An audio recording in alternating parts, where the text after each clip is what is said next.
ایک دفعہ کا ذکر ہے کہ ایک شیر اور مرغے کی آپس میں دوستی ہو گئی۔ وہ دونوں آپس میں گفتگو کرنے لگے۔ شیر نے مرغے سے کہا، اگر تمہیں کبھی کوئی مسئلہ درپیش ہو تو درخت پر چڑھ کے مجھے پکارنا، میں تمہاری مدد کو آ جاؤں گا۔ ایک دن مرغا درخت پر چڑھ کے اذان دے رہا تھا کہ اچانک ایک لومڑی کے کانوں میں آواز پڑی اور وہ دوڑتی ہوئی آئی۔ لومڑی مرغی کے پاس آ کر اس سے باتیں کرنے لگی۔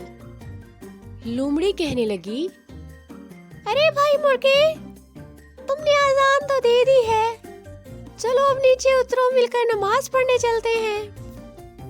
مرغا لومڑی کی چالاکی کو سمجھ گیا اور کہنے لگا، ارے بہن لومڑی، تم بالکل ٹھیک کہہ رہی ہو، ہمیں نماز پڑھنی چاہیے اب، لیکن پہلے ہم امام صاحب کو آ لینے دیتے ہیں۔ اب مرغے نے بلند آواز میں اپنے دوست شیر کو پکارا۔ اب لومڑی اور مرغا دونوں امام صاحب کا انتظار کرنے لگے۔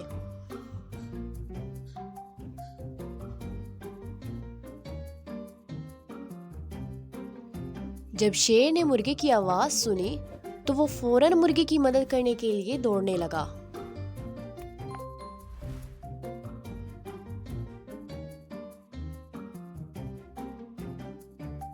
جب مرغے نے شیر کو آتا ہوا دیکھا تو کہا، چلیں لومڑی بہن، اب امام صاحب تو آ گئے ہیں، اب ہم نماز پڑھنے چلتے ہیں۔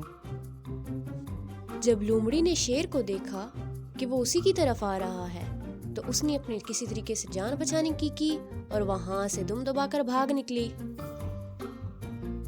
مرغا لومڑی سے کہنے لگا، ارے لومڑی بہن، کہاں جا رہی ہو؟ آؤ نماز تو پڑھتی چلو۔ لومڑی دوڑتے ہوئے کہنے لگی، یہ امام صاحب ہمارے فرقے کے نہیں ہیں۔ مرغے نے اپنی حکمت کے تحت اپنی جان بچا لی۔ مرغے نے اپنے دوست شیر کا بھی شکریہ ادا کیا جس نے مشکل وقت میں اس کا ساتھ دیا۔ تو دوست وہ ہوتا ہے جو مشکل وقت میں آپ کے ساتھ کھڑا ہو۔